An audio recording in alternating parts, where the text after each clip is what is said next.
রজব মাসের 26 তারিখ বিকেল বেলা রাসূল আকরাম সাল্লাল্লাহু আলাইহি ওয়াসাল্লামের নিকট উপস্থিত হলেন সাইয়্যিদুল মালায়েকা হযরত জিবরাইল আলাইহিস সালাম। উপস্থিত হইয়া নবীজিকে সালাম জানাইলেন, আসসালাতু ওয়াসসালামু আলাইকা ইয়া রাসূলুল্লাহ, এবং বললেন, ইয়া রাসূলুল্লাহ, আমাকে আল্লাহ পাক আপনার নিকট পাঠাইছেন আপনাকে একটা বিষয় অবহিত করার জন্য। বিষয়টা হলো, মক্কার কাফেরের সর্দাররা গোপন বৈঠকে সিদ্ধান্ত নিয়েছে আজকের রাত্রে তারা আপনাকে হত্যা করবে।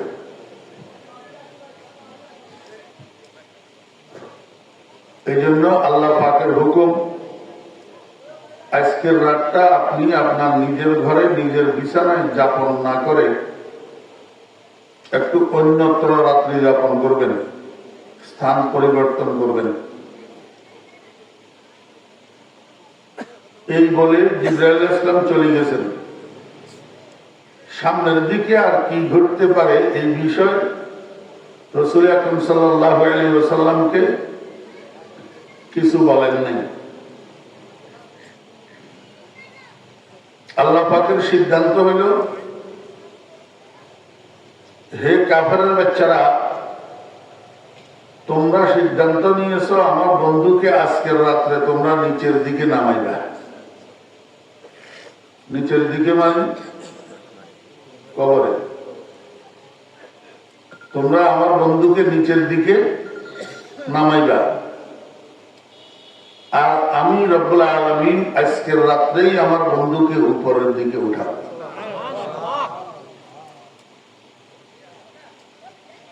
যথাসময়ে রাসূল আকরাম সাল্লাল্লাহু আলাইহি ওয়াসাল্লাম শোয়ার জন্য যাইয়া উঠছেন নবীজির চাচাতো বোন হযরত উম্মে হানি রাদিয়াল্লাহু আনহার ঘরে। রাসূল আকরাম সাল্লাল্লাহু আলাইহি ওয়াসাল্লামকে আল্লাহ পাক স্থান পরিবর্তন করাইলেন হেফাজতের জন্য,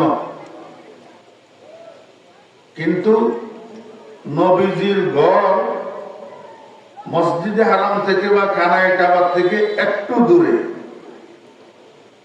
উম্মে হানি রাদিয়াল্লাহু আনহার ঘর তার থেকে আরো নিকটে, যেখান থেকে কাফেররা নবীজিরে আরো সহজে পায়। সেখানে আমি নবীজিকে আল্লাহ পাক শোয়াইছেন। এতে বোঝা যায় আল্লাহ পাকের উদ্দেশ্য আরেকটা। কি উদ্দেশ্য? রাসূল আকরাম সাল্লাল্লাহু আলাইহি ওয়াসাল্লাম যথারীতি চাচাতো বোন উম্মে হানির ঘরে গিয়ে ঘুমাই গেছেন। নবীজি তো সামনের দিকের প্ল্যান জানে না, নবীজি ঘুমাই গেছেন। আমরা একটু বলেন, নবীজি যদি গায়েব জানতেন তাহলে সামনের দিকের ভ্রমণের জন্য, সফরের জন্য নবীজি অপেক্ষা করি প্রস্তুতি লইয়া বসে থাকতেন, ঘুমাইতেন না। জি, এতে বোঝা গেল নবীজি গায়েব জানে না। রাসূল আকরাম সাল্লাল্লাহু আলাইহি ওয়াসাল্লাম যথারীতি ঘুমাই গেলেন। রাত্রে যখন 12টা বাজে, ঠিক 12টা, 1 মিনিট কমও না 1 মিনিট বেশিও না, বরাবর মধ্যরাত্রি। এই টাইমের মধ্যে দরজায় কড়া নাড়ার শব্দ, টোকা। রাসূল আকরাম সাল্লাল্লাহু আলাইহি ওয়াসাল্লাম জিজ্ঞাসা করেন, মান আনতা? কে আপনি? বাহিরের থেকে আওয়াজ আসতেছে, আসসালাতু ওয়াসসালামু আলাইকা ইয়া রাসূলুল্লাহ, আনা জিবরাইল। আপনারা তো বুঝে গেছেন, আর উনিও তো বুঝে, নাহলে আল্লাহু আকবার কেমন বলি? হ্যাঁ, জিবরাইল আলাইহিস সালাম নবীজিকে সালাতু সালাম জানানোর পর বললেন, হে আল্লাহর রাসূল, আমি জিবরাইল। রাসূল আকরাম সাল্লাল্লাহু আলাইহি ওয়াসাল্লাম বললেন, ভাই জিবরাইল, বিকেল বেলায় না আপনার সাথে দেখা হইল, কথা বলল, এখন গভীর রাত্রে আবার কেন আসলেন?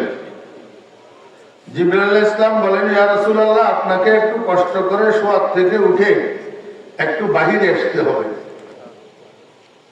রাসূল আকরাম সাল্লাল্লাহু আলাইহি ওয়াসাল্লাম একটা বাক্য ব্যয়ও করলেন না। এমনি নির্বোধ বালকের মতো শোয়ার থেকে উঠি দরজা খুলি বাইরে চলে এসেছে। কারণ নবীজি জানেন যে জিবরাইলের নিজের থেকে কিছু বলার কোনো ক্ষমতা নাই আল্লাহ পাকের হুকুম ছাড়া। রাসূল আকরাম সাল্লাল্লাহু আলাইহি ওয়াসাল্লাম জিজ্ঞেস করলেন, ভাই জিবরাইল, এবার বলেন কেন বাইরে আসতে বলছেন? জিবরাইল আলাইহিস সালাম বললেন, ইয়া রাসূলুল্লাহ, আপনাকে একটু আমার সাথে আসতে হবে। এই বলে জিবরাইল আগে আগে হাঁটা শুরু করলেন, নবীজি পিছনে পিছনে হাঁটা শুরু করলেন। যাইতে যাইতে জিবরাইল আলাইহিস সালাম নবীজিকে নিয়ে ঢুকাইলেন হাতিমে কাবার মধ্যে। রাসূল আকরাম সাল্লাল্লাহু আলাইহি ওয়াসাল্লাম ভিতরে ঢুকি অবাক, কারণ সেখানে ভিতরে হাতিমের ভিতরে পূর্ব প্রস্তুতিমূলক কিছু ব্যবস্থা দেখা যাইতেছে। কয়েকজন মানুষ সেখানে দাঁড়ানো, এর মধ্যে একজনের হাতে একটা ট্রে, তস্তরি, এটার মধ্যে পানি কতগুলা, কেউ বলে জমজমের পানি আর কেউ বলে কাউসারের পানি।